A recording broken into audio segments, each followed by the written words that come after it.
We're excited to have you join us for the Come Follow Me 2021 podcast and study of the Doctrine and Covenants, hosted by Rod Meldrum and Jonathan Neville, and presented by Gospel Doctrine Answers. In today's podcast, we will study Doctrine and Covenants 18 through 19. The worth of souls is great.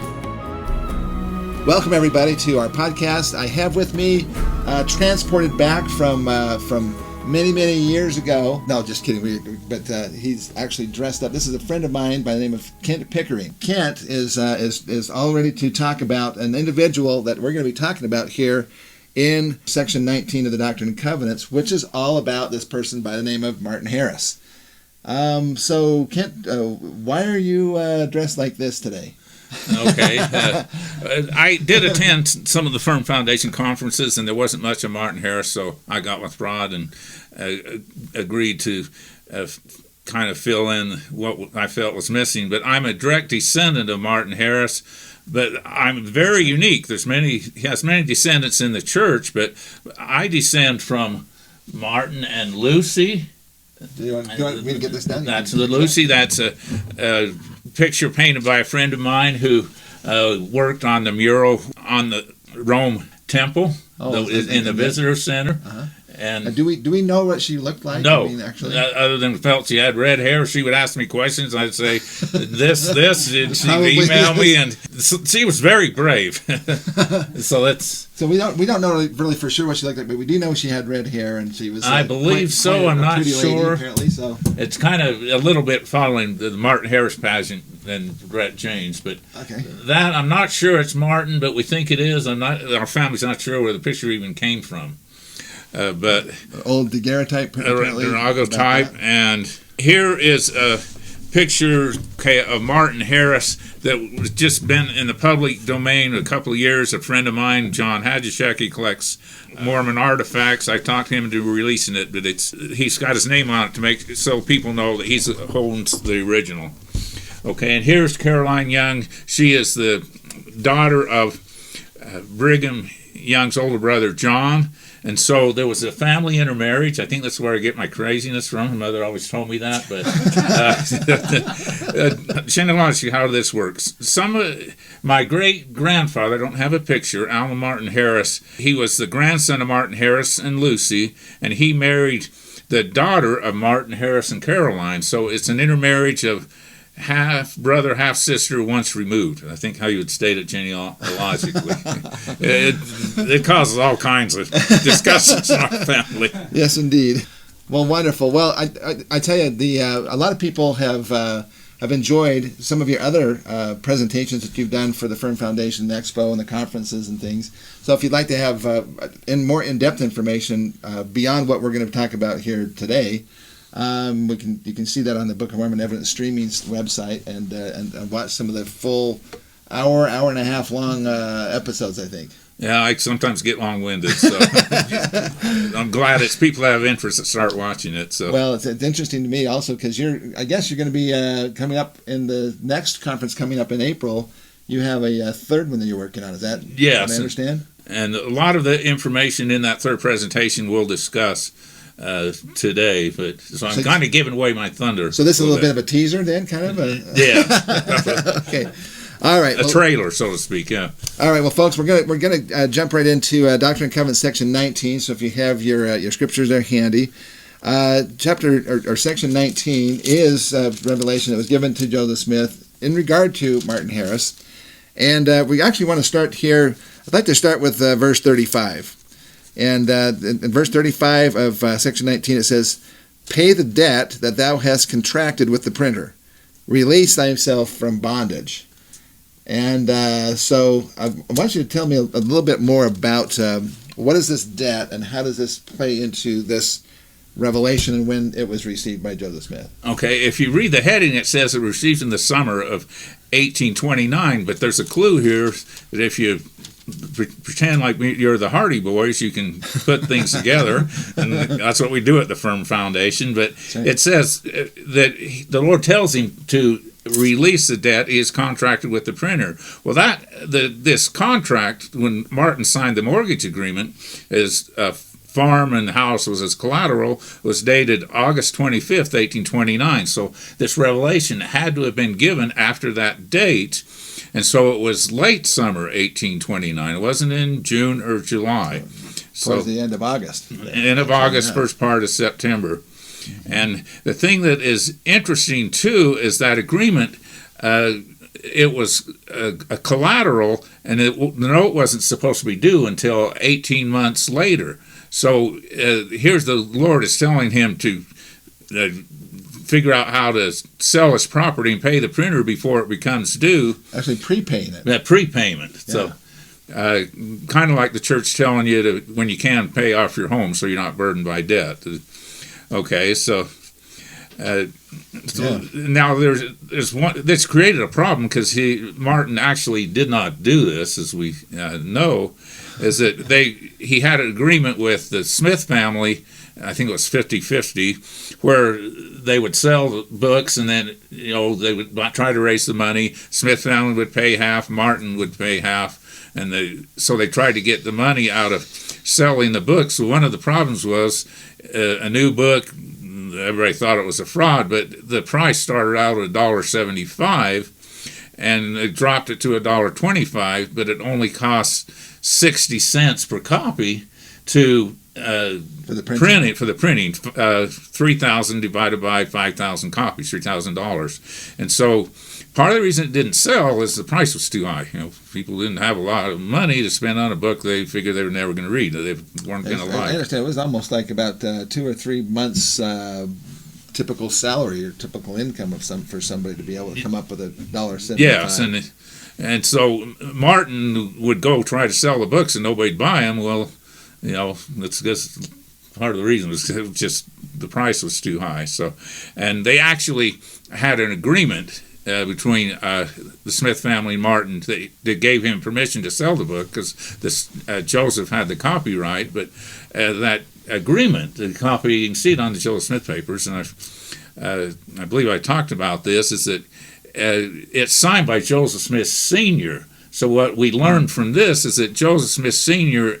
had power of attorney to represent Joseph Smith Jr. in a legal agreement. So I found that kind of interesting, so I didn't know that until. It is interesting. And you can't see it in the document. It's Indexing 101. You can tell that it's Joseph Smith Sr. that signed it. And another thing that's interesting about when this revelation was given is it's also close to the time when Lucy Harris brought her false accusations against Joseph Smith and tried to put Joseph Smith on trial. He actually did go on trial. And so they're not sure exactly who the judge was, but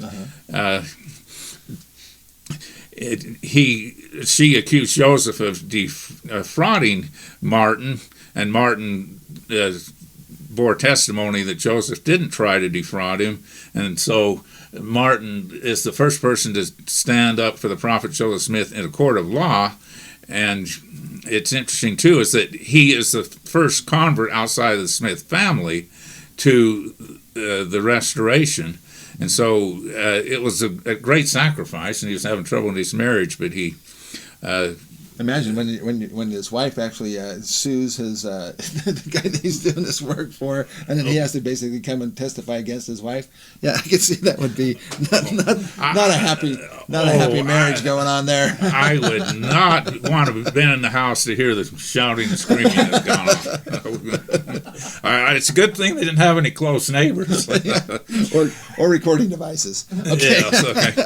And another thing that's interesting here, and I have, like most of us here who are watching this, have to change our paradigm, that things we believed when we were younger, we find out aren't true. And this is also close to the time when, I don't remember the date, when the copyright revelation that's come out in the Joseph Smith papers.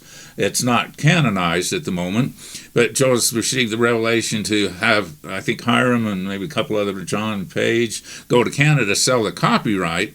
And David Whitmer said, Joseph said, this is some revelations are of man, some are of God. Well, I believed that until just recently, until I got thinking about it, and then said, well, that's hearsay evidence.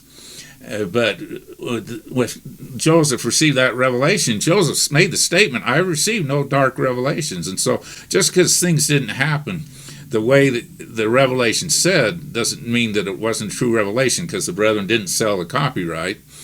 But there was two reasons why they went, and I talked with Royal Skousen, the head of the Critical Text Project, and he says that they actually went there to try and protect the Book of Mormon from being plagiarized in Canada, because the copyright only applied to the United States, the one they got in Palmyra, and also to maybe try to get some funds to help pay for the printing. So that's just some interesting tidbits there. Well, should we go? Let's go back to the scriptures here in section 19, and in verse 3 it says, "Retaining all power." Again, this is given to Martin Harris. It's given all power, even to the destroying of Satan and his works at the end of the world. Now I'm going to get to that, but I just remembered there's one thing I want to read, and that's something I showed Rod. And I'd always been hunting for a tie of Martin Harris to the geography of the Book of Mormon taking place near Palmyra, and Martin didn't keep a journal, so no one's more excited about the firm foundation than Martin Harris on the other side of the veil. That's right. So I found this quote. It's in the book. Thank you, Martin. It's Susan Easton Black and Larry Porter, and it's this is what it says. An interesting sidelight evolving from the digging of the Erie Canal was reported in the Western Farmer, Palmyra, New York, September 19th, 1821, of skeletons being unearthed, and of arrowheads, pottery shards, and several plates of brass, which probably belonged to cartouche boxes. I don't know what those are. Cartouches. Cartouche, I guess. Yeah, that's Jewish burial boxes. Okay. Found near Schenectady, New York. I'm not sure how far Schenectady is from Palmyra. Periodically, the newspapers in Palmyra would pick up such commentary on the Native American association with the once extensive habitation. The Palmyra Register had previously made a general report that there was tangible evidence supporting a great civilization having existed in North America. We can safely infer from them nothing more than that this immense tract of country, which had every mark of having been for centuries past a desolate wilderness, had been thickly inhabited at some former period by a warlike people who had made such greater advances in the arts of civilized life than any of the aboriginal inhabitants of North America, who have been known since its discovery by Europeans. And the quote is Palmyra Registers, I think is where that comes from. And so in the digging of the Erie Canal, Martin Harris worked with the superintendent of roads, and part of the time he was superintendent of roads, and he was instrumental in laying out where the canal would go. So he was inspired to put it right where an archaeological dig would be. Well, that reminds me of something that's in this book. It's exploring the Book of Mormon in America's Heartland, and in here there's a book that was clear back in the 1800s. So the book is called The Antiquities of New York, and this is by E.G. Squires, not McKeon. Okay, yeah, this is E.G. Squires. This is my actual original copy here. I have a photo in the book, and it has all this other information. But it talks about, there's an actual chapter in here about the bone pits of western New York. And there's one here I was just going to mention to you. This is on page 144 in this book. And it says, quote, "In excavating the Erie Canal through the bank, another burial place was disclosed, evidently more ancient, for the bones crumbled to pieces almost immediately upon exposure to the air. The number of skeletons was represented to have been countless." So that's, again, part of when they're digging the Erie Canal. I didn't know that Martin Harris was involved with the road building and so forth there. That would have been, he might have actually seen some of this. Yeah, this is like 1820, just happening barely after the first vision. So it was like one of the first things to be revealed after Joseph saw the Father and the Son. So it's just fascinating. Well, that's a fascinating quote that you just had there. So if we go back to verse 3, should we go back to that now? Yes. Okay. So retaining all power, even to the destroying of Satan and his works, at the end of the world, and the last great day of judgment, which I shall pass upon the inhabitants thereof, judging every man according to his works and the deeds which he hath done. Okay, and I like to kind of tie this back to Section 3 and Section 10, which you've done already. The sections that have to do with the lost manuscript, and the loss of the manuscript, it affects me very greatly. Probably more than just about anybody in the church, simply because I'm a descendant from Lucy Harris, and there's not very many of us. It comes through my mother's side from my grandfather. But I'd like to talk a little bit about the lost manuscript. I talked about it in my first presentation that's up on the streaming site. I gave it 2 years ago. And this here, we've got a replica of the box I had a friend make, where this is the first box where Joseph put the plates after he came home. It was Alvin's laptop desk, and we've heard the story. Hiram was using it and dumped everything on the floor. And when you say laptop desk, it wasn't for his laptop. It was... Oh, not a okay. Yeah, no computers back then. But that would be anomalous. The thing that's interesting about this box is it has this horizontal section. It's about 3 1/8 inches long. I went and saw the original. The original is up in the Church History Museum, but the Church History Museum, I don't like how the plates are oriented, because they've got the plates turned and they're kind of in the middle, and a child can see up the line and say, there's no way they'd fit, and be able to close the lid. But the way the plates have to be oriented is the way Rod and I have got them here, with the rings to the back, and then the rings fit in this 3-inch section. And it can slide further back, and I don't know whether this will work, but everything always doesn't work perfectly. But these plates might be a little thicker than they actually were. So I did a model. You can see it in my presentation, where I compare the thickness to what Joseph Smith said in the Wentworth letter. That's as far as size, and that's what I use as my most reliable description.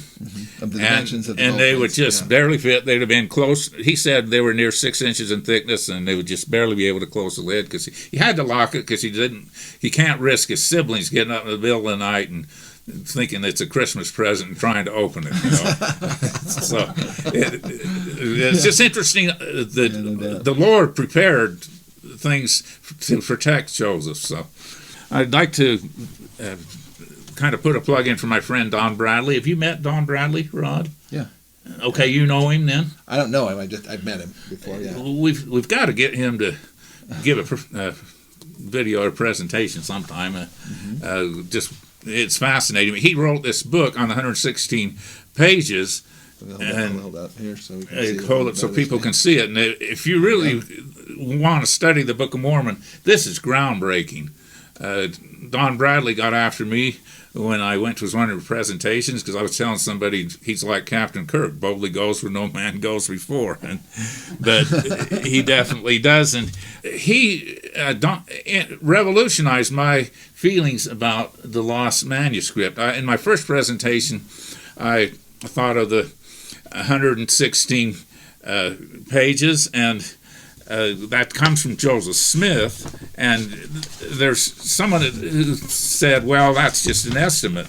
Well, I'm an estimator by trade, and usually when you give an estimate, you go with the even multiple of 5. Like, I wouldn't say to Rod, you look like you're 25. He looks a little older than that anyway. I'm just trying to... Yeah, I'd say so. I'm just trying to butter you up a little bit. But I wouldn't say Rod looks like he's 24 or 26. I would say he looks like he's 25. So I think... round it to the next... Yeah, the next multiple of 5. Yeah. So I think that Joseph knew that there was 116 pages. Okay, and that's why he put that in the first edition. Now, when you, in any book, or you have a sheet and it's print, and you fold it over in half, and you actually get 4 pages of print out of one sheet. Okay, so, but since they had to buy paper individually, what if Joseph was saying they had 116 sides to sheets so they could write on it. This is just one sheet. That would mean 58 sheets, both two-sided, which would equal 116. And what this does is it doubles the expected length of the lost manuscript. And I'll explain a little bit of Don's his thoughts, his hypothesis and his thoughts, and it makes more sense to me. Okay, and here I've got a replica that I made with the help of Val Bagley, a good friend of all of us. Yes, and this is actually text from the printer's manuscript, and it's not quite to size proportionately, but what they did is they made what they call gatherings. It's not a bunch of loose sheets. There's too much risk of the ends getting curled up or torn or ripped or getting lost. So they would make like booklets, and it would be normally 6 pages, and it would, when folded in half, 6 times 4 is 24. And there's a thought that the 116 pages was gatherings that equal there was 6 of gatherings of 6 and 1 of 5. So 6, and when you do the math, it equals 116. But Don Bradley was up at the archives doing research on another topic, and he came across some minutes from a state conference in 1850s somewhere time, and in Provo, and Emer, who is one that was allowed to see the lost manuscript. No, it wasn't Emer. It was preserved. I don't know. I don't think Emer saw it unless Martin broke his oath and showed it to him. But he said it has near 200 pages, and so if you, as I just said, 116 is full-sided that they can write on, and the second page of one sheet is the back side. We would have the lost 232 pages, which is, Emer said it's close to 200. So the book of Lehi would have been really one of the biggest books then in the entire book of Yes, and so it covers about the same length of time as, because it ended in Words of Mormon, back and from Lehi down to Words of Mormon. Each one's approximately 500 years. Okay, so it makes sense that if it covers the same length of time, it would be about the same amount of inscription or inscribed abridgment from the prophet Mormon. And also, if you figure out, and I did this a little bit in my first presentation, the rate of translation, Joseph and Martin would have been up to 4 pages a day, and Joseph and Oliver were 7 pages a day, because how could Joseph and Martin, if they work all day, go from 2 pages, and then Oliver helps? It's all of a sudden 2 to 7, quite a bit more. I'm sure Oliver could write better than Martin, being a school teacher, more learned, but it just makes a lot of sense. So I don't know for sure. Nobody does, but it's just interesting. And there's one thing in my first presentation, I won't go into it here for sake of time, is there's something that I call the hidden miracle of the lost manuscript, as far as when they stopped translating, how it has to do with Emma's giving birth to Joseph and Emma's first son, the one that died, and there was a retained portion, and the miraculous retained portion, that it didn't go with the lost manuscript, and how it wasn't part of a gathering. So I give my hypothesis on that. If anybody wants to go in that, I'd like to eventually do a presentation just on that, but I haven't got that far yet. So, and then in Don Bradley's book, a lot of it comes from someone by the name of Fayette Lapham, interview with Joseph Smith Sr. And Fayette Lapham was actually Martin's third cousin, because Martin's mother was Rhoda Lapham. So there's a connection there. That's interesting. Now, Jonathan and I, and Jonathan's in the audience right now, nodding his head, trying to keep me straight, but I talked about the lost manuscript, how we feel it wasn't burned, that we feel it was actually preserved somehow. Preserved. It was one of Martin's friends that ended up with it and involved other gentlemen. And the clues are in section 10. It makes no sense how someone could believe it was burned with what's stated in section 10 and inferential or preferential evidence. Jonathan saw that part of my presentation, and Lucy had no reason to even have the manuscript because, but that's in my first presentation. And so I believe it's out there. Sean Littlebear, I've talked with him, kind of a Indian legend.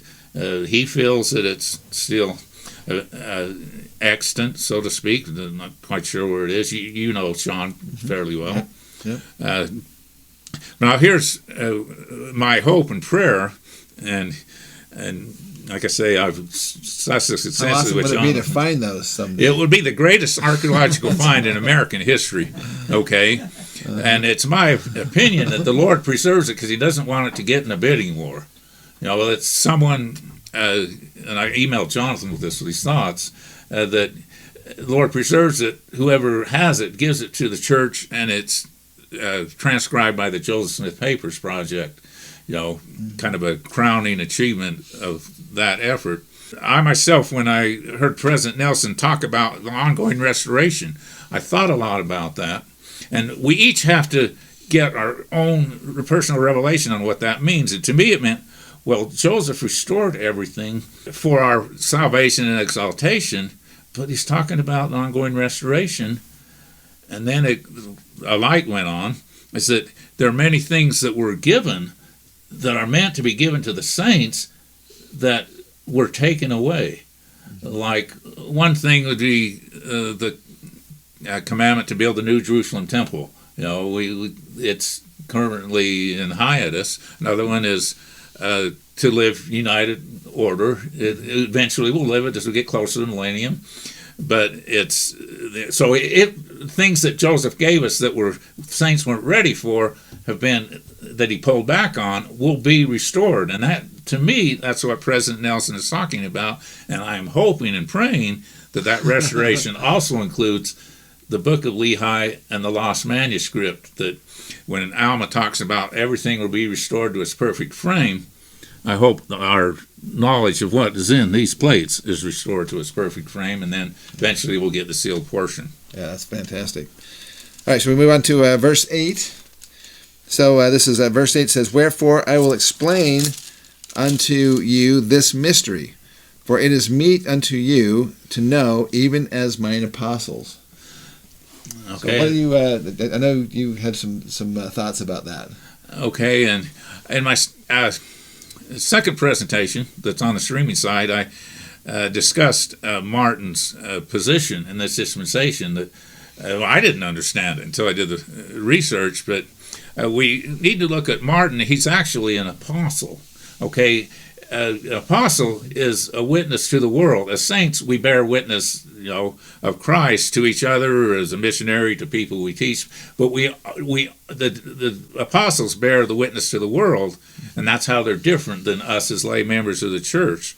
So Martin, we had the three witness experience, and then section 18. You and Jonathan are going to go into that, where they were called to seek out the 12, but it was just Oliver and David that were called. It did not list Martin Harris in section 18. So it's my opinion, and I don't speak for the church. I speak for myself as his descendant, and sometimes I've been wrong. Sometimes I'm glad to be wrong. Like on the possible length of the 116 pages is Martin. We don't know if he was baptized prior to the organization of the church. Oliver Cowdery was, and David Whitmer was. So maybe Martin wasn't quite at the level of being considered an apostle at the time they had the witness experience. He was to bear testimony, his command to bear testimony, but he had things wrong in his life that I think kept him from fully fulfilling that calling. Probably maybe that feud with his wife. Yeah, it's serious. And so we have to have compassion for Martin Harris, because one thing, Oliver and David were young. They weren't married, so they didn't have family issues, and it was easier to get the Spirit. Potentially. Sometimes it's hard to get the Spirit when you have arguments with your wife. You think of Joseph and Emma, and when he's translating, and he had aught with Emma, and all was dark, and he had to work it out and pray, and before he could translate again. Oh, the Lord said right in these early part of the Doctrine and Covenants, if you're not one, you're not mine. So that's another little tidbit that we can.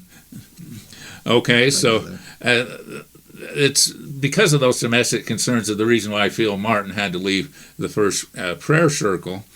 Now, one thing about... When you say that, can you explain that a little bit more in detail? The first prayer circle, that you're talking about that? When they went out to get their witness. Right. Okay, when Joseph and Joseph had called the three witnesses, talked to them each individually, said, the Lord's called you to be a witness. And they all went out to... in the woods by the Peter Whitmer home, and they went in, each one praying in sequence, and Martin had to leave. And there's one thing that we have to remember what Joseph Smith said. They had the witness, and then he went and found Martin, and Martin had another witness. Sometimes people think, well, Martin didn't get the same witness as the other two, because he wasn't as worthy. He had a lesser witness. But I don't believe that, and I go to what the prophet Joseph Smith, and when there's a difference of opinion, I like to go to Prophet Joseph, like we all do. And he said the same vision that he had seen with David and Oliver was open to me. So I believe that Martin saw the same vision with the sword of Laban, the plates, the Liahona, and I even had Val Bagley draw up a picture for me where it illustrates that. So, okay. And now, so Martin's is an apostle, but he's not ordained yet, in my opinion. I don't know when they were officially ordained. They had received the Melchizedek priesthood by then, but Martin was ordained a high priest in 1831. Okay, at the June 3rd, I think it was, the same date that I received the priesthood. The same day of the year, obviously. And in the priesthood, we need to remember, we cannot give an office we don't hold ourselves. We can't even stand in the circle. So I guess you're a high priest, okay. But if you were just an elder and someone was being ordained a high priest, you couldn't stand in the ordinating circle, whether you were mouth or not. So you can't give something you can't have. I liken it to Martin can't give Joseph $50 to go from Palmyra to Harmony if he doesn't have $50 to give him. And that's another story I explained there's a misconception about that, how Martin gave him silver rather than paper money, and cinema sometimes depicts it as paper money, but I won't go into that. So Martin sometime was ordained an apostle officially, and it could have been in 1834 when Joseph went to Michigan, Pontiac, Michigan, that's the only time when the three witnesses and Joseph Smith went on a mission, all four of them together.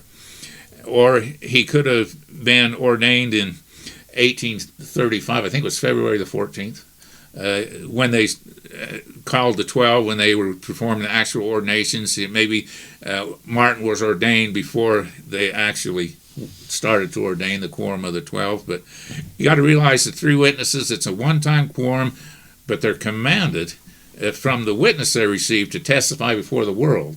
And when we know that's what an apostle does. So this quorum will never be repeated in the church. It's a one-time quorum for the whole dispensation. Okay, and if you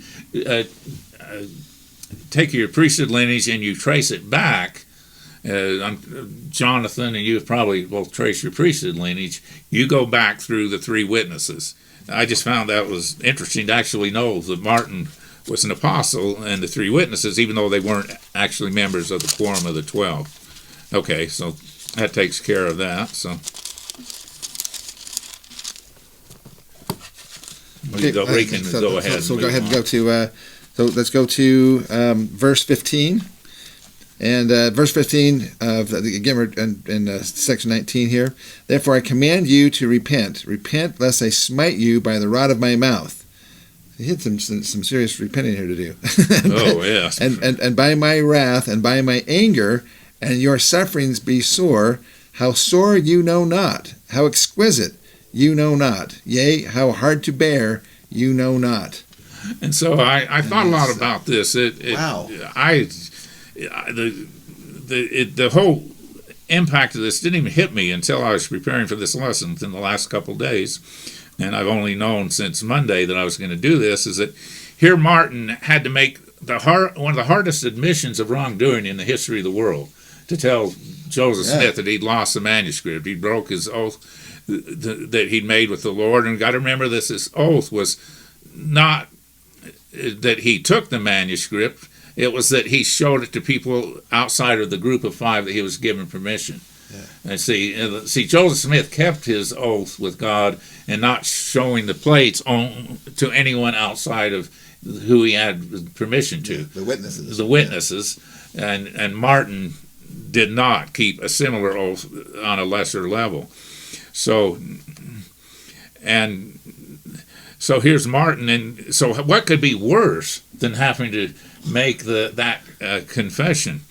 And so we look at the history, and the books weren't selling. Martin did not try to sell his property to prepay the mortgage deed to take some of the pressure off. And maybe had he done that, they could have sold the books for a lesser price, and maybe they could have sold some and had more converts. No one will ever know.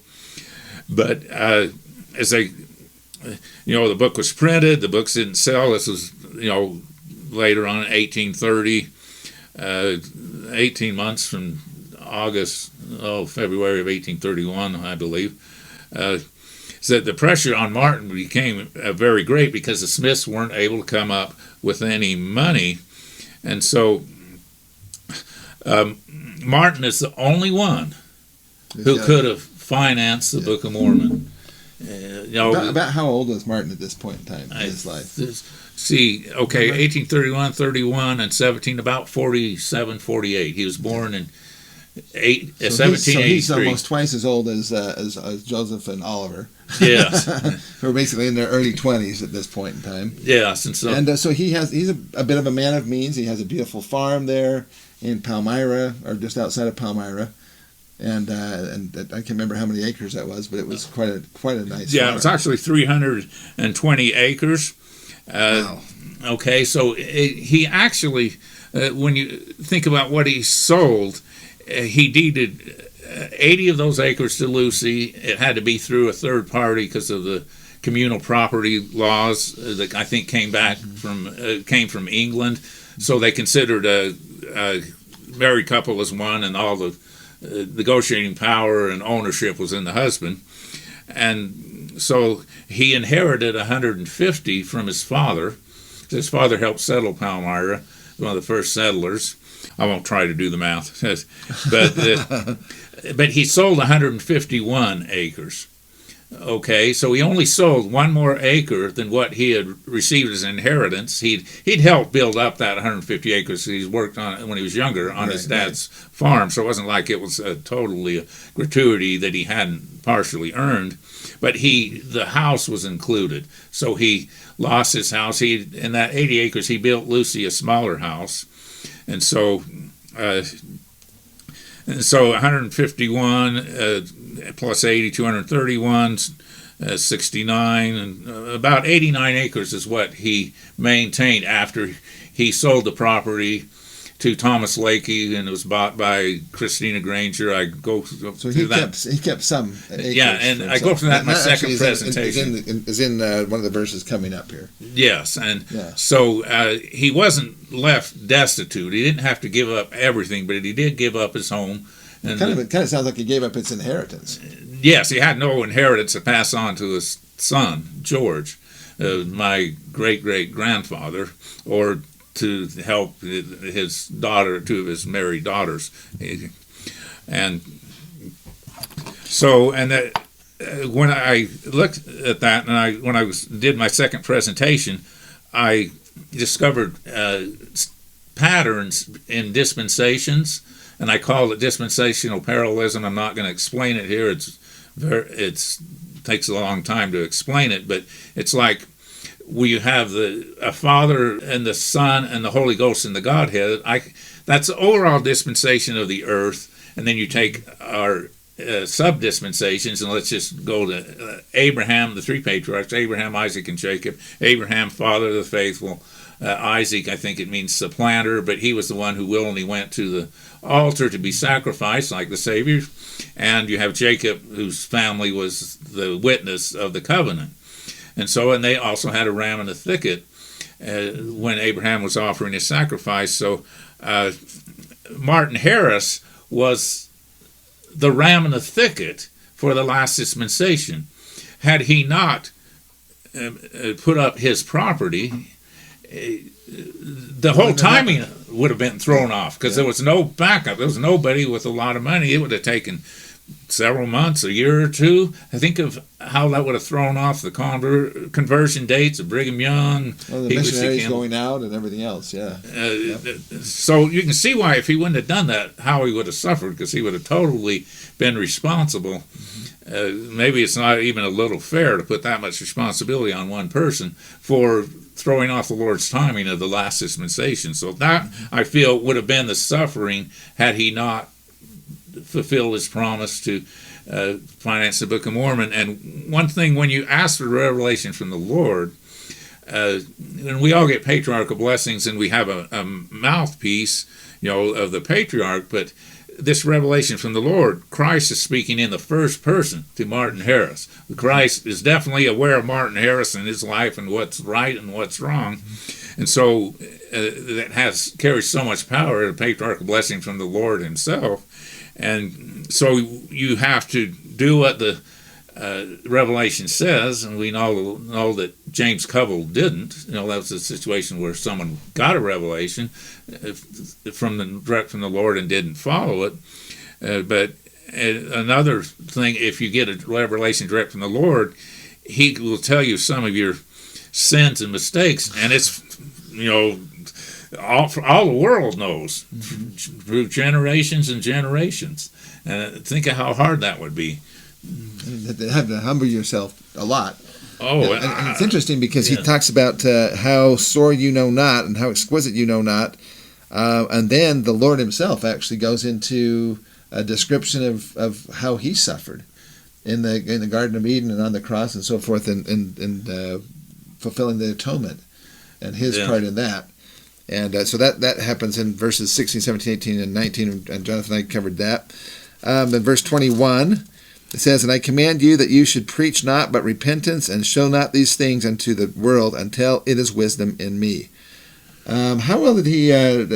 So that was the commandment. Don't show these things to the world until I say so. Okay, and so what happened? Okay, this is given before the book was printed, so they just had the manuscript. So we know but Martin asked Joseph if he could take the manuscript. And he realized. I think Martin asking for the manuscript wasn't necessarily a sin. He should have taken no for an answer, like a child asking for a piece of candy. But he wanted to convert his wife and make it easier at home on himself. And he probably wanted to have her be on his side instead of against him. He had a noble intention. There was no deception. He just broke the oath, showed it to too many people. It wasn't copyrighted. I go into that in my first presentation, some of the mistakes that Joseph made and that Martin made. Another mistake was, why did they not just give him one gathering instead of all of them? Why did he take the whole manuscript? But so it wasn't to be shown until it was printed. And so they... And Jonathan's one that clued me on to this, is that he feels that when they altered the words, they actually made a separate copy. Because if it was close to this and in foolscap, there's no room to make a lot of alteration because the lines are so close together. But nobody's going to alter a book. Because you instead of just one copy, you've got 5,000, and you can't change everything in 5,000 copies. Yep, not going to happen. So let's go to verse 25. And again, I command thee that thou shalt not covet thy neighbor's wife, nor seek thy neighbor's life. This is a little bit about coveting, and then verse 26 says, and again, I command thee that thou shalt not covet thine own property, but impart it freely to the printing of the Book of Mormon, which contains the truth and the Word of God. A little bit of coveting. Yeah. What can you tell? Any historical documentation about what that might have been about? Well, there's a lot of hearsay, and I will give my interpretation. And this is not fun. This hurts me greatly to bring forth these skeletons out of the closet. Of your ancestors. All of us, when we do our genealogy, boy, I wish you wouldn't have done that. How do I hide that story? Why did somebody upload it to Family Search? Why couldn't they cut that in? So, but we all make our mistakes, and that's part of who we are. It's part of how we become who we become. Yes, and so one thing about Martin Harris is the things that happened to him in his life exemplify the principles taught in the Book of Mormon: repentance, commitment. Some of the greatest sermons I listed in my first presentation. Some of the greatest sermons. King Benjamin's sermon has to do with the hidden miracle of the lost manuscript. Alma's sermon on faith. The church, the gospel is still in its infancy, so he was told not to only preach repentance. But when we get back to coveting, Martin had a situation in his family. Okay, as we know, his wife prepared a separate bedroom when he came back from New York because she wanted to go with him to New York, and he left in the middle of the night. So, nope, not coming.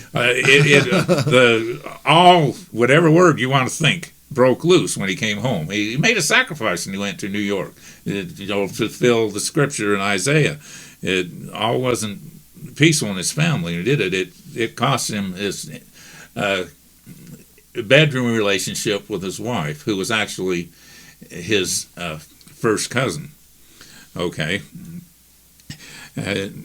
So it was another instance of a close family marriage.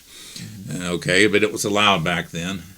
In some states, I believe it's still legal today, but frowned upon for genetical reasons.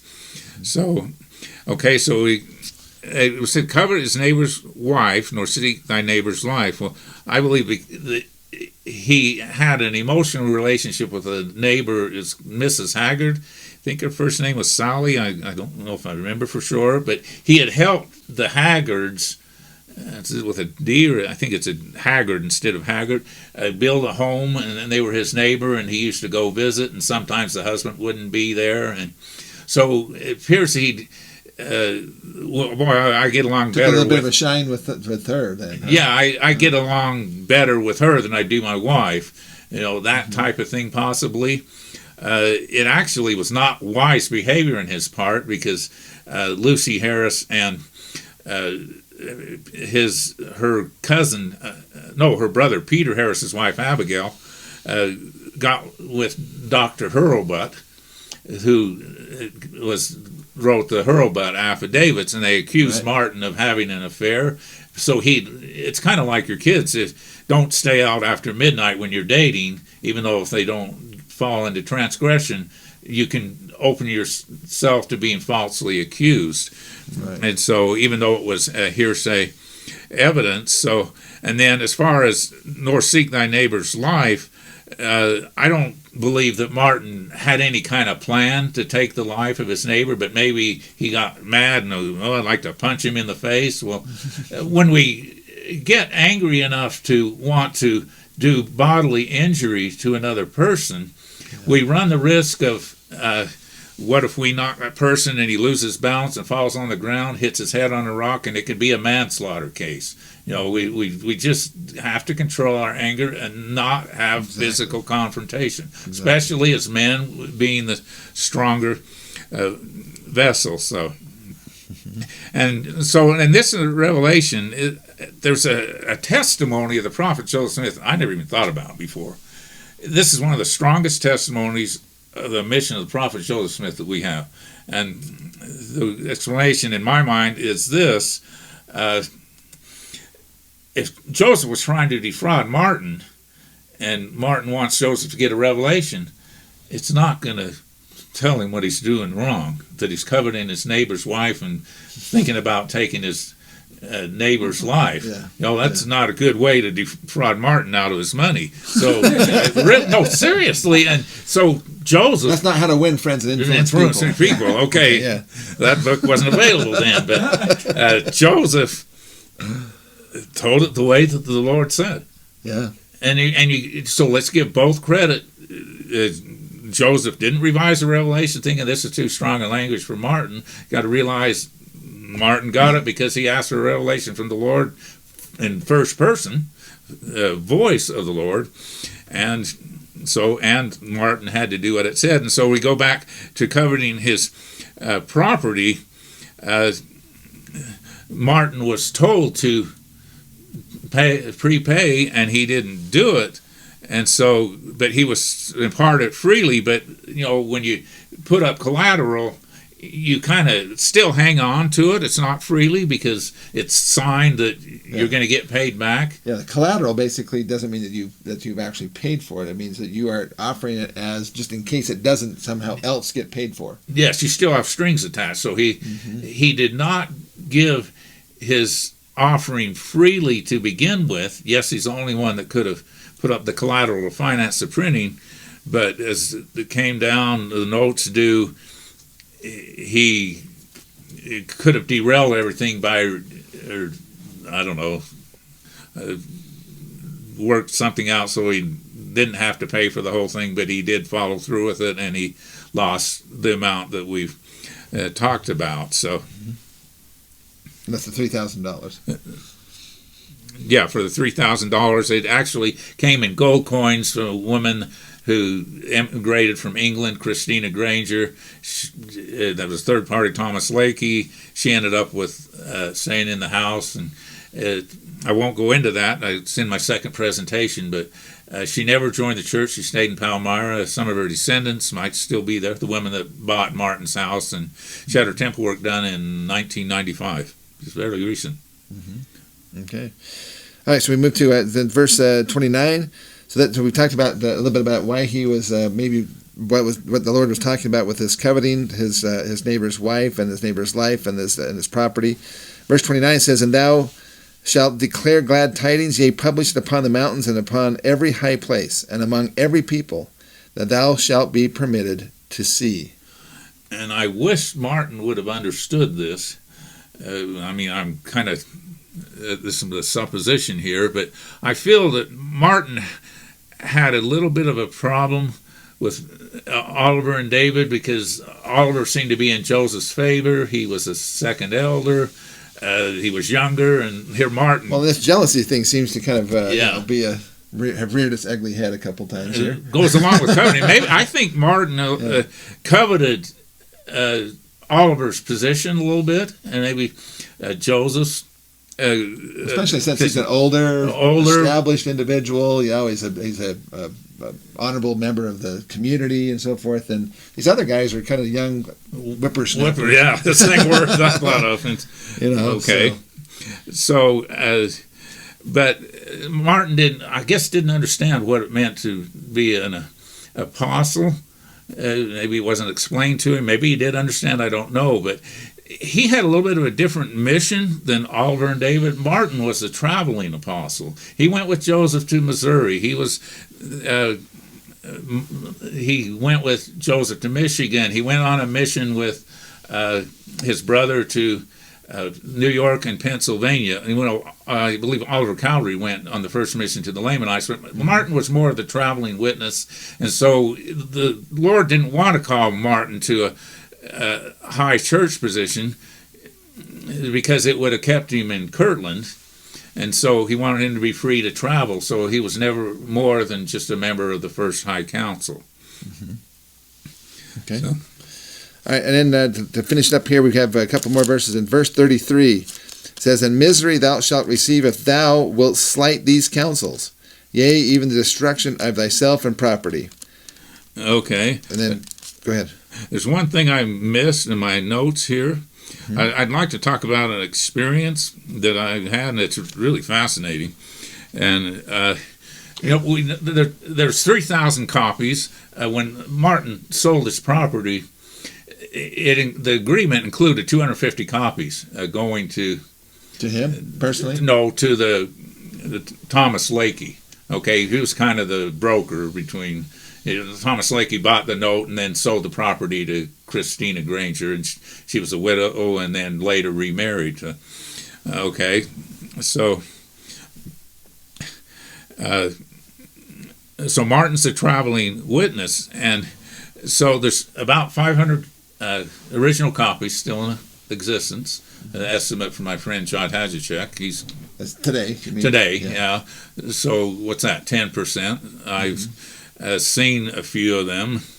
I've got a picture of me holding an original copy. And believe me, the only thing that's worse to drop than the original Book of Mormon is a baby, a newborn baby, because I don't even like to say how much they're worth. But I have a picture taken with one. They wouldn't let me take a picture of who it belonged to because it increases the value too much. So there was seriously. So you have to be very careful. And yeah. I know someone else that's recently purchased a copy. So. Yeah. You don't want to noise it around too much. But nope. So there was a gentleman that had a copy, and he gave a fireside. And I wish I could make contact with him. He could give a good presentation on the actual printing of the Book of Mormon. But he had one come to his possession, and I won't tell the story out of respect for him and for time, but it miraculously came down in his possession, and he showed it to me. And he opens the cover, and I see who it belongs to. And I recognize the last name as the same last name as Martin Harris's mother. And I tried to find the owner in church records. Someone joined the church and couldn't find it. And I finally, within the last month, found out who I believe it was by finding her last name. And it was, I believe, a book that was given to Martin's mother's brother's wife. So it was actually his aunt, and she wrote her name in it because it's the same last name, but it was not her. She wrote her married name in there, and so how Martin got it to her, he could have, when he went on his mission to New York and Pennsylvania with his brother Emer, they could have gone over to Rhode Island. We don't know. He could have given it to his parents, and they could have given it to her. But I believe that's who it belonged to. And I know the name of the gentleman. I know the town he lives in. I haven't been able to make contact with, but I think the value of his book just went up because it was given to Martin. Maybe it passed through Martin Harris's hands. Very good chance that Martin personally gave it to his aunt. Yeah. Wow, that's pretty cool. Now you have to follow up on that and let us know what happens there. Yeah, I have to contact one person. The gentleman's retired, so he didn't answer my email to his business that he's retired from. So, okay. So let's see. We're in verse. Still 34. Yeah. Yeah. Okay. There we go. So okay. 30. No, I didn't read 34 before. So it says, "Impart a portion of thy property, yea, even part of thy lands, and all save the support of thy family." I think this is an interesting statement here by the Lord, because he's basically not asking him to give up everything. He says, keep enough so that you can still make it, you can still survive, have enough, acres to do that. But go ahead and then verse 35 again, which we read at the beginning, is but pay the debt. Relieve yourself from this bondage. He says, and there's really a prophecy in this verse. We look at Martin Harris, and I'll give away some of my thunder, and I have a list of firsts for Martin Harris. It says the last shall be first, and he was the first to do this. I'm going to go over in my presentation. Oh, and nice. So what this is a prophecy of is, kind of the part of the things in the Book of Mormon that we don't have, that's very likely in the large places of Nephi. We don't know the principles and laws upon which the Nephites governed their society after the Savior. Well, I want to see the maps in the front. Yeah. The maps that they refer to map 4, from further on. But of how they lived, united order and consecration, where they had all things in common. Yep.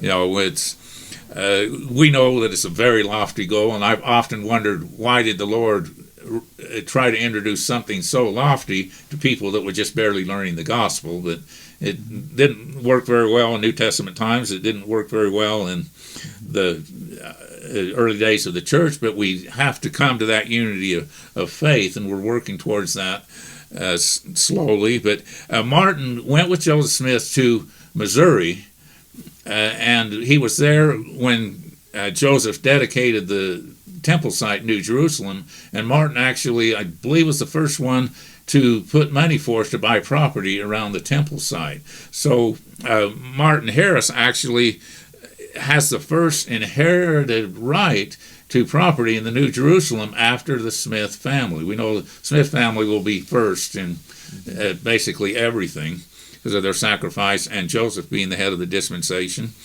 And so this is a prophecy that he's going to be called to live the law of consecration, and also the prophecy that he's to publish tidings. One of the scriptures back is that he was also on a committee to help publish the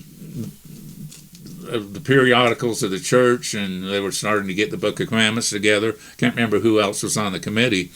So the Lord was still using Martin, and even though he gave this sacrifice,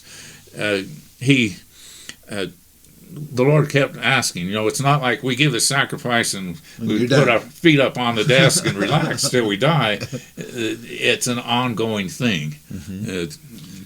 Well, that actually was kind of fulfilled also in verse 36. The Lord said to leave his house and home, except when ye shall desire to see thy family. This may have been a little bit of a relief for Martin. Leave the house and home, not having too good of a relationship, but he still had these his children and so forth, and he loved them, and I'm sure he wanted to be with them and see them. But he was basically told by the Lord here to leave and go do your mission. Yes, and this is very interesting how this is fulfilled. Okay, Martin's in Palmyra. He's got his older son, George. He only had one son that lived. It's thought there was two, but according to Susan Easton Black, and a professional genealogist, that they thought he had a son, Henry. It's even on Lucy's gravestone, but he belongs to different parents. But his daughter Lucy, who'd married Flanders Dyke, who Jonathan, I believe, could have been involved in the theft of the lost manuscript because he wrote the counterfeit copy of the characters that the three of us were just discussing here a few minutes ago. And he had another daughter that got married. I think she lived close to Palmyra. So they'd already been commanded to go to Ohio. Joseph Smith was there. There'd been two earlier excursions. Can't remember who led the first one, but the second one was with the Smith family. Mother Smith went with it, and Martin headed up the third excursion. It said there was about 50 souls, and I haven't figured out who in the world the 50 souls would have been. It would have been like his brother Emer. I don't know who was baptized members. Martin was baptized a member immediately after Oliver Cowdery and Joseph were baptized when the church was organized, and we know that they had a rebaptism. That I can't remember which section it is, but rebaptism because they could be baptized and confirmed into the church because they didn't have the church back when the priesthood was first restored, and so Martin's there, and the reason Martin went to Kirtland, left his family, was to fulfill this. The commandment to fulfill this came in this revelation, but also through a direct admonition from the prophet Joseph Smith. Joseph Smith wrote to Martin, leave your home, come down to Kirtland. The Lord wants you in Kirtland. Bring the copies of the Book of Mormon. And so Martin had a lot of responsibilities, and that he had to organize this, the people, but he also had to figure out how to bring close to, I don't know, 4,500 copies of the Book of Mormon. How many crates would that have taken? Yeah. And I guess he stored, he went to Kirtland before he actually went back and paid off the mortgage, so he would have kept them stored at his house. But the nice thing is that the Erie Canal was just you've been to Palmyra, know how close it is to the Martin Harris home. Yeah. And so there's... In fact, the Grandin Press is just on the other side of the Erie Canal from Martin Harris's place. Okay. A couple of miles away. Now, there's one thing I need to go back to, verse 33. Did we go over verse 33? A little bit, but go ahead. If you... Okay, and I'll read it again. And misery thou shalt receive if thou wilt slight these counsels, yea, even the destruction of thyself and property. And we talked about how Martin didn't fully follow the admonition to sell his property and prepay the debt, so the mortgage wasn't hanging over his head and the Book of Mormon costs too much and nobody would buy it. So what happened then? Okay. And so he didn't quite give the offering freely, but let's give him credit for finally giving the offering. Okay, he kept the acreage we've talked about, and he About would 80 acres. 80 acres. He would go back to Palmyra and sell part of it, and that's how he helped support Lucy. He never divorced from Lucy, and helped support himself in Kirtland. He had a house in Kirtland. I don't know if he ever moved on the Lehman Copley farm or not. Okay, but the part of this warning actually received fulfillment, and we all know in the gospel that we make promises. It's better to freely give than to be forced to. Okay, have the Lord forced to. The Heber C. Kimball said, if we make a covenant, we should freely keep that covenant. If we don't, the Lord will eventually allow circumstances to happen that will, so we'll realize that we need to keep that covenant. Okay, we all know that. We've all been chastened. Make things bad enough for you that you realize, oh, that's what I need to do. It's just, like I say, this is the Book of Mormon, studying Martin Harris's life. He's... okay, so he eventually sold all of his land. Lucy died in 1836, and I don't even know who inherited. So just a few years after this. Yeah, the 80 acres. And then right after, he married Caroline Young, and that was performed by Heber C. Kimball. That's another interesting thing, is that the state of Ohio recognized the apostolic ecclesiastical authority of the Quorum of the 12 Apostles to perform marriages. Okay. I'll go into that in my next presentation more. Okay. I guess this is lightning before the thunder, or thunder before the lightning. I don't know. But it was part of the trailer here. But so it talks about destruction of thyself and property. Now the house. Mrs. Granger remarried. She lived in the house, but the house burned down in 1849 and was rebuilt. And I think it's the house that's there today. Yeah. But part of that destruction is the church has never been able to buy the Martin Harris home. They have the farm, the Smith home. Still farmland around it. They've got part of the farmland, but they just can't get the Martin Harris home to have tours. And I do believe that foundation was walled up by the Smith family. Alvin, Joseph, and Hiram, and Father Smith. I don't know if the part of the foundation is visible, if it's been plastered over. I don't know. I've never seen pictures inside the home. Yeah, I've been there many times with our tours and so forth. And in fact, here's some of we'll show some pictures here of the home and so forth. And they have this neat kind of cobblestone kind of finish on the outside, which is kind of unique to the area as well, coming from the lakes and so forth in the area there. That could have been done by the Smiths. Yeah. But as far as the foundation is concerned, I've never been able to get into or see, and there's never been anybody there when we've been there either. So it's interesting. I think that's just kind of a restored property that nobody can go and see. I know. And had Martin paid, or maybe sold it to somebody else, but it's one thing to say he should have sold the property, but I don't know who it has sold it to. We don't know. That's just part of history we'll never know. So can I ask you just a couple of final questions? So overall, what do you think happened in 116 pages? What I think. Okay, can I just go one thing and then I'll address that? All right. Maybe even Jonathan will, when he gets up here, will say his opinion. But Martin Harris had issues with the church, and I think it was over two things. He didn't believe in paper money, so he didn't join the Curtain Safety Society. When he gave Joseph the $50, he gave it in silver, and so I just get aggravated. These wonderful movies, and then they show Martin pulling out a 50 to give it to Joseph, and it's not that hard to do the research. Tell it the way it happened. And I even discussed this with Anthony Sweat. He used real money. Yeah, real money. Just a pouch. Yeah. Yep. But and then because we talked about him having first inheritance in the land of Zion and independence, and he didn't want to join the saints out west because he thought Zion was going to be redeemed and he had right to the property, so he didn't want to go west, and he was waiting for Zion to be redeemed. And one of the things that brought him west was the railroad. Ultimately, he did come west. He did come west. Was it Clarkston, Utah? He died in Clarkston, became west. Up in Cache Valley. He used to have a Martin Harris pageant up there for years. In 87, 88 years old. You don't want to go 1,500 miles in a wagon. So the railroad was instrumental in bringing Martin Harris here, along with Edward Stevenson, who cared enough. And that's really a parable of leave the 99 and go in search of the lost sheep. Edward Stevenson, a member of the presidency of the 70, left his family always on missions, the most traveled missionary, maybe even more so than Parley P. Pratt.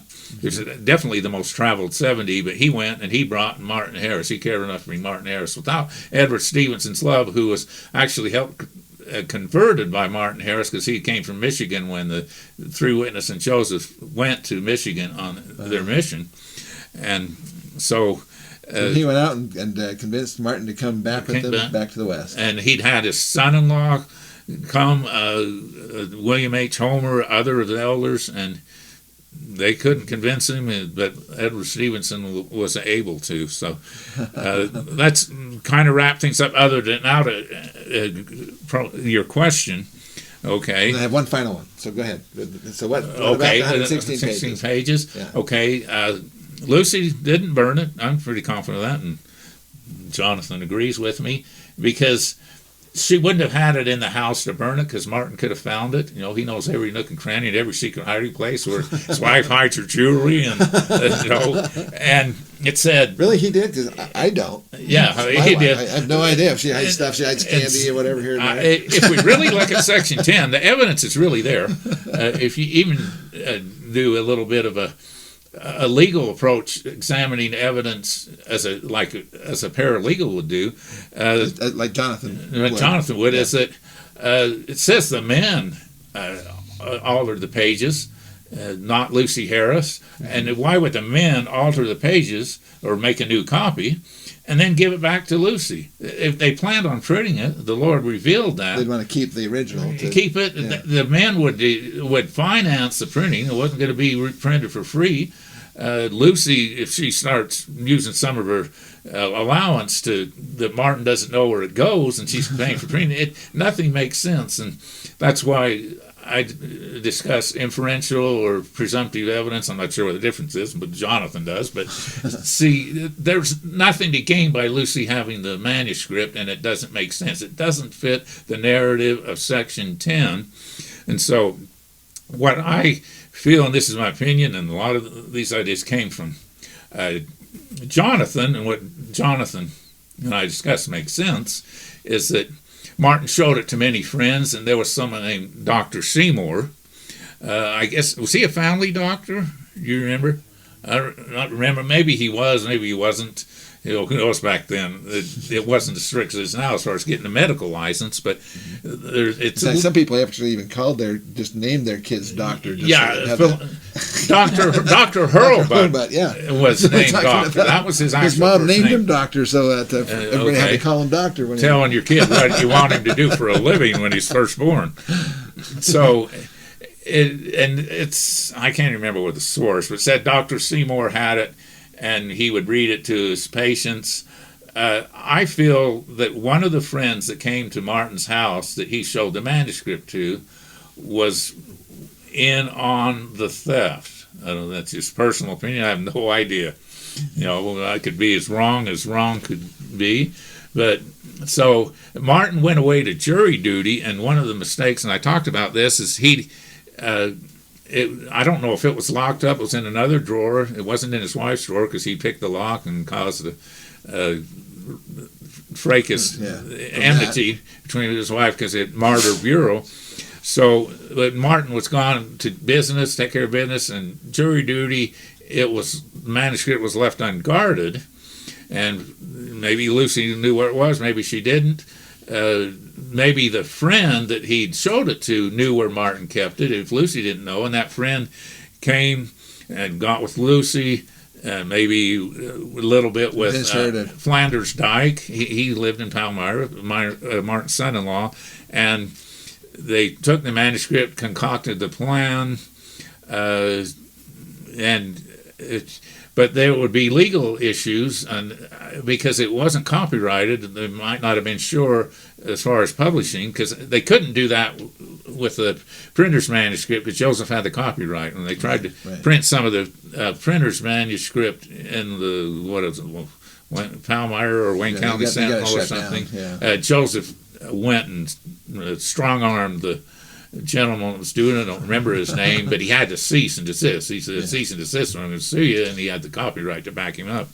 And so let's just say it was Dr. Seymour, but he needed legal advice, and then possibly Jonathan came up with a hypothesis that maybe Luther Bradish was involved. Luther Bradish was a lawyer and a kind of politician that had lived in Palmyra, that knew Martin and knew Lucy. He had moved to Albany. He'd kind of moved up in the world. He actually was the first person Martin visited when he went to New York. That he went to Albany first and then went to see Dr. Mitchell and Dr. Anthony. Sorry that I have the name slip my mind. Thanks for filling that in. Yeah. But maybe, maybe the manuscript ended up with Luther Bradish, and that Joseph suspected, or maybe even had it revealed to him, we don't know, that Joseph said he made efforts to get it back. And in the original edition, and I think that involved more than just Martin, go again and look under your pillows and tear apart your feather tick for your bed and see if you can find it. I think Joseph had suspicions, and Jonathan said that Joseph may have actually gone to talk with Luther Bradish and tried to pin him down. Martin couldn't get anything from Lucy. I don't know how much Lucy was involved, other than I think she knew some of the plot, but I think she just allowed a gentleman into the house, and he took the manuscript, and that was the last she saw of it, potentially. So when she said she didn't know anything about it, she may have been telling the truth. And just get it out of my life, kind of thing. Okay, and so then up to Luther Bradish, and the trail goes cold, and I wrote Jonathan an email. I even come up with a little pamphlet. I think I've got it in the pamphlet. I don't remember, but I believe it's still out there. But well, keep following up on the leads, and if you find it, let us know. Last thing I wanted to say, Ned, is that I want to ask you, Ned, is that how do you feel as you've done this research of your ancestor, basically Martin Harris? What has it done for you and your testimony? What it's done for my testimony is never give up on your ancestors and never give up on your children. Okay?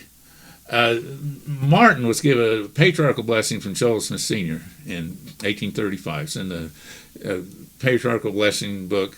It's on the internet. You can actually get a copy. But he was told, "You will yet teach your wife that she may be saved in the day of eternity." So here she is, this villainous, and you got to realize she was hard of hearing. She was losing everything. She had no choice in the matter because of the laws. Her husband was making all the decisions.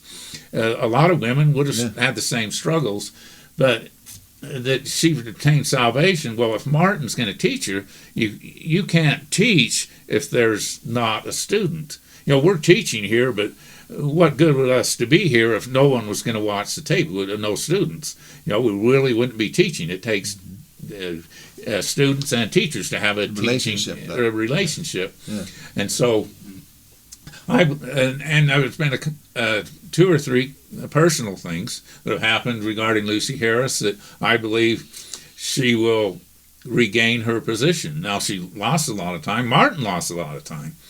I believe Martin Harris, had he stayed with the church, would have gone on the mission to England with Lorenzo Snow and gotten an audience in front of Queen Victoria and Prince Albert, and I believe that he would have been able to personally testify as a witness of the three witness experience in front of the Queen in fulfillment of the Lord promising that his gospel will be taught in front of kings and rulers. But he lost that opportunity. Maybe he's done it in the spirit world, but I do believe Lucy will come back. I don't know how long it'll take to repair everything, because she originally had a mission to be with her husband and stand at his side to help bring forth the Book of Mormon, and Martin had to do it alone. But what I have learned is we think we know history. We have the scholars, we have the books that give us the history, but a lot of that is chronology, or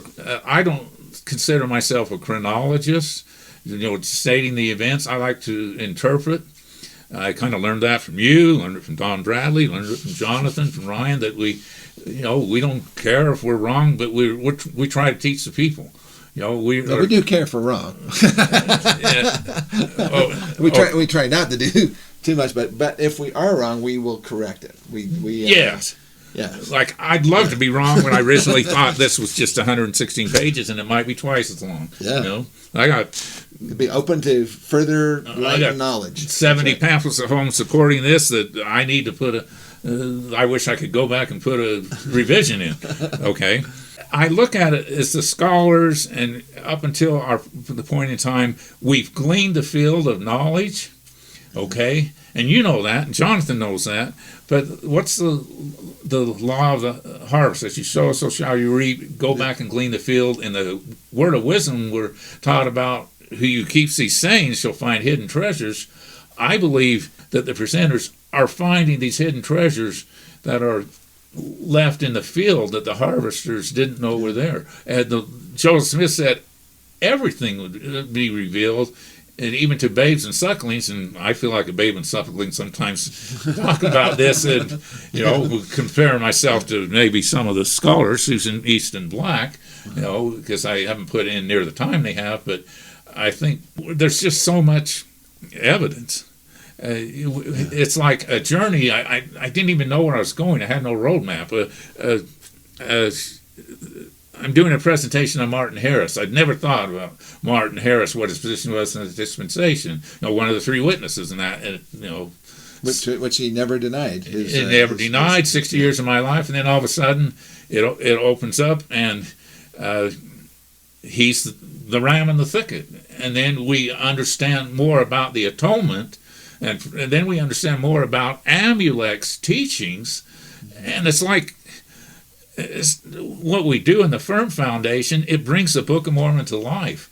We don't just read it, we live it as much as possible and understand it. And there's always a new frontier. Like, I thought, well, I'll be done with Martin Harris, and then I can, I've made my offering, I can put my feet up, I can go to the beach. No, I don't like beaches. I don't like the sand. What we do at the Firm Foundation, it's like home teaching. It's never done. Remember what they used to tell us? You remember those days. Your home teaching is never done. Yeah. There's always a new frontier. So I'd like to like do a presentation on the Tree of Life. Maybe for next fall if I can get it together. It's not just on Martin Harris. Look at the presentations and see if there's a niche that can help people understand the Book of Mormon. That's what I think we wanted to do. Is one of the reasons why I wanted you to come and share some of your extensive knowledge on Martin Harris is because I think we need to honor the man that for the sacrifices that he made and for the things that, yes, did he make a mistake? Yes. Did he own up to it? Yes. Did he do things afterwards to try to correct for it? And ultimately, I think it really helps me to understand that even when we fall, when we make mistakes, yes, when we do stupid things, and we go, oh gosh, the Lord's never going to forgive me for this. Boy, I've been there. The forgiveness is always there. The Lord has always got His arms open to you, and even after many years and so forth. And when Martin Harris came back and came up to Clarkston and so forth, and he was very instrumental in other people's. They kind of wondered where he was really at and so forth, and he set it straight. He set the record straight. Said, yes, I was there. I was part of this, and he never denied that. Never denied it. And one thing, let me explain it. I may have talked about this in my second presentation. I don't remember. Well, I'm going to talk about more in my third. Is Martin was accused of denying his testimony. Okay, he wasn't eloquent like Oliver. He would be asked, "Did you see him with your physical eyes? See the angel?" He'd say, "No, I saw him with my spiritual eyes." Well, which one of us walks outside with our physical eyes and sees an angel? And sees our guardian angel? Doesn't happen. But he was accused of denying his testimony, and who was it?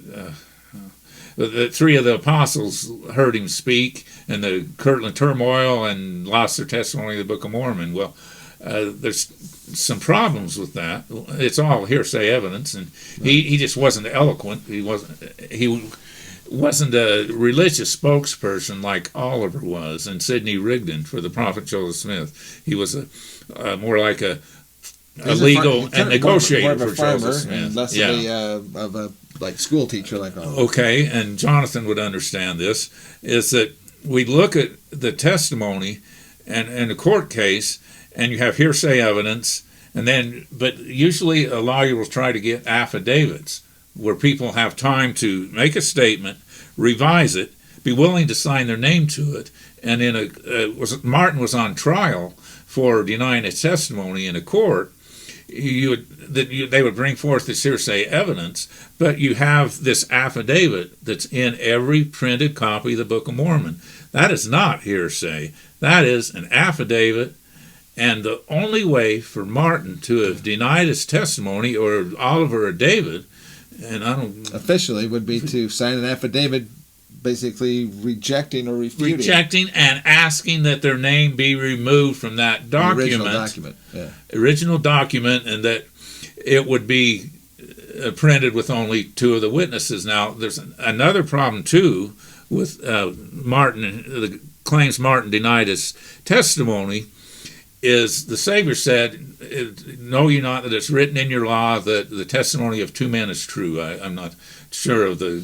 Two or three witnesses. It's two or three witnesses. So if Martin denies his testimony, you still have Oliver and David not denying their testimony, so that testimony is still binding according to the laws of Israel back in, I think, the two laws of two men is true is back in the law of Moses, and how they were making accusations and so forth, and then you in that trial you would take Martin's statement, and it's in my second presentation, where he bears his final testimony, and I don't proclaim to be a lawyer or a paralegal or anything, and if Jonathan wants to correct anything, he can, but they'll usually put more weight on someone's dying words than what they said earlier in their life. And so Martin bore his testimony. I quoted verbatim in my second presentation that he knew Joseph Smith was a prophet, received the keys of the holy priesthood, he did see the angel, he did hear the voice of God. Okay, so we have the same witness that David and Oliver received, because they did hear the voice of God, because the voice of God called David Whitmer by name.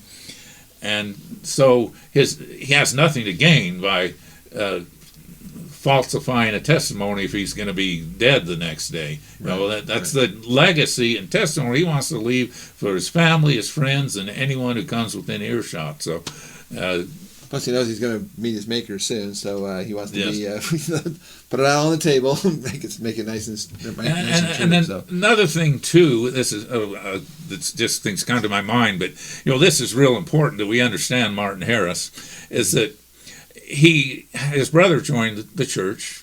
He had a Northrop Sweet was his brother-in-law. He joined the church, but Emer followed the saints, never did leave the church. But Martin's parents never joined the church. But when Martin came west, this is later on in his life. Later on in 1870, because he'd been gone from the church for so long, they actually rebaptized him in the Salt Lake Temple, and then he was reconfirmed and everything, and he received his endowments. But his father came to him in a dream and asked him to do his temple work. It involved a ladder. So rather than his father asking Emer to do his temple work, he waited for Martin to come back, because Martin was kind of the main person, the head of the family, even more so than Emer was, even though Emer was a faithful church member. They just had different positions. For some reason, Nathan and Rhoda Harris wanted their son Martin to do the temple work. And so he had a sister that had joined, and she was proxy for Rhoda Lapham Harris, and she Martin's mother. So, well, listen, I sure appreciate your taking the time to come out and to share some of your knowledge of that. I want to encourage everybody to go ahead and if you're already on our streaming website, if you're a subscriber, then go ahead and just look up Kent Pickering on there, and you'll be able to find him pretty easily there, just in the search bar there. You can listen to you've got 3 so far, and then one coming up here in this coming conference here. Yeah, my third one is not on Martin Harris; it's on Mercy, but it's on a Book of Mormon theme. So yeah. And thank you for joining us, and we will see you next week. I hope you're enjoying our podcast. Give a thumbs up and like and subscribe to the channel there, and that help to share with other people as much as you can. And we thank you for your time. We're also gearing up for the next Book of Mormon Virtual Expo. Go to bookofmormonevidence.org for more information.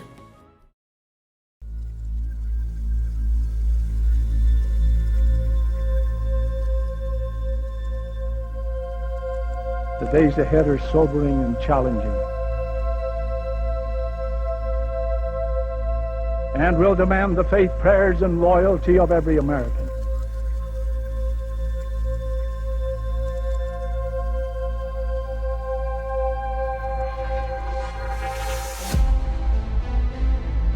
May God give us the wisdom to recognize the dangers of complacency, the threat to our freedom,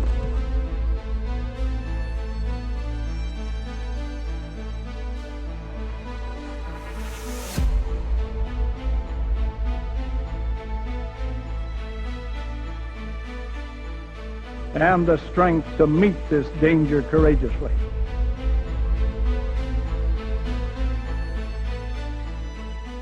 As the ancient apostle declared, the night is far spent, the day is at hand. Let us therefore cast off the works of darkness, and let us put on the armor of light.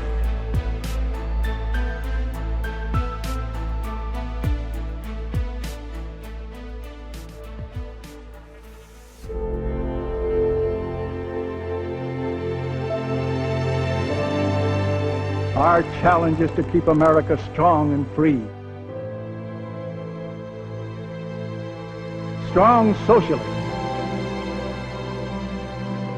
strong economically, and above all, strong spiritually, if our way of life is to endure. There is no other way. With over 700 videos that are inspiring, you can fortify your family and friends by putting on the armor of light at bookofmormonevidencestreaming.com.